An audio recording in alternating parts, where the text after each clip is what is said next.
Hello, and welcome to another episode of Mr. K is Wrong, where I look at the Facebook posts of somebody that I used to know who's named Mr. K, and I debunk his right wing bullcrap.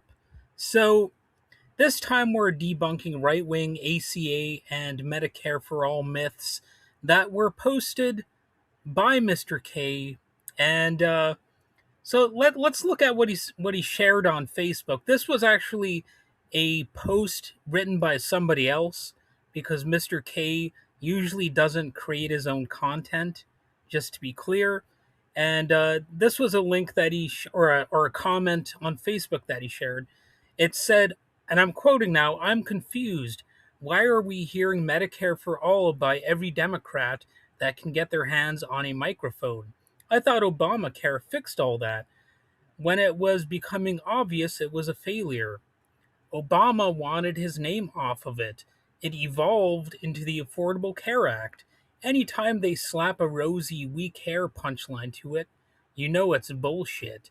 So what is it? Are they admitting that was the total failure every person with a functional brain knew it would be? Didn't Obamacare slash Affordable Care Act solve this issue? Guess not. Either that or it's election season, which for some reason is in quotation marks. I don't know why. It is election season. It's not like this is me talking right now, by the way. It is election season. It's not something that you need to put quotation marks around. But anyway, it continues. It's election season, and they are trying to rope in the dummies again. Never ends, which is baffling. Being duped must be part of being a Democrat voter. And that's the end of the post. So what's kind of funny about that is that this post fundamentally doesn't even lay out a serious critique. Um, if you actually look at what is being said, it's really just misinformation or maybe disinformation, one of those things. And it's not even like it really has anything of great substance here.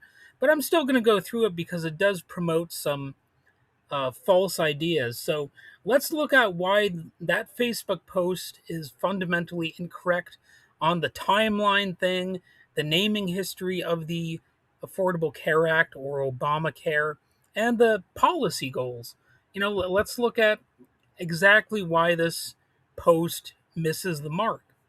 So, myth number one is the claim that it was called Obamacare first, then rebranded to ACA to hide failure. So that's not really true. The reality is that the Affordable Care Act was the original official name. President Barack Obama signed the Patient Protection and Affordable Care Act, or the ACA, into law on March 23rd, 2010. So, what was the origin of Obamacare as a term?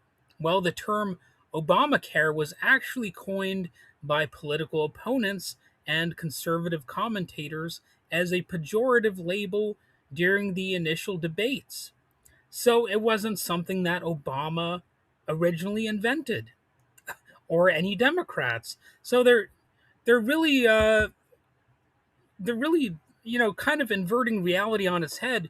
They're taking something that was originally a pejorative by the critics and acting as if Obama was the one who came up with the term Obamacare or something like that. So remember, this was the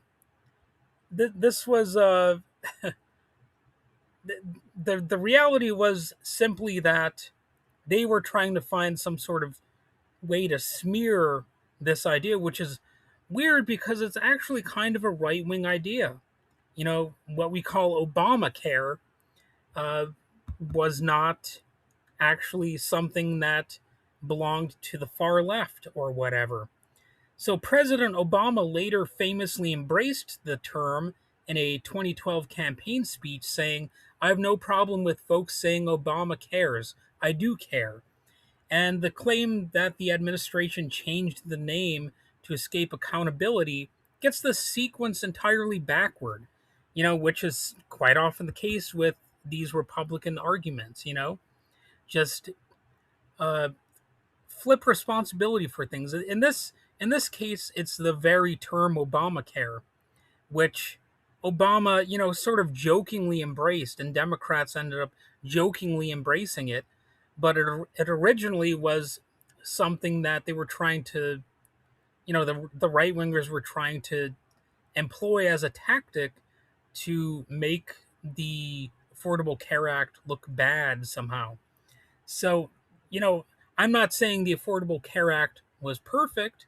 And in fact, I'm pretty sure even Obama himself probably would not say it was perfect, but it was like a compromise.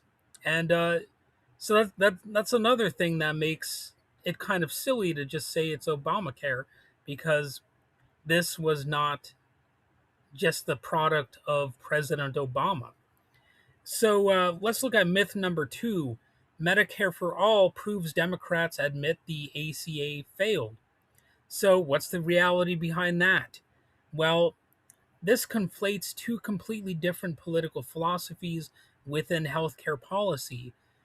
Some people want a mixed market system versus what is sometimes called single payer, where the individual citizen doesn't need to pay for the care up front. They You can go to the hospital and not end up uh, severely in debt with medical expenses. So here's what the ACA did. The ACA was a compromise system designed to work within the private market. It regulated private insurers, that is, banning denials for pre existing conditions and a few other things like that. It created state marketplaces for buying private plans and expanded Medicaid for lower income Americans.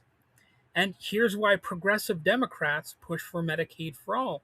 And it should be noted that there is a distinction to be made between progressive Democrats and what is sometimes, in my view, laughably called moderate Democrats, or what I would call corporate Democrats.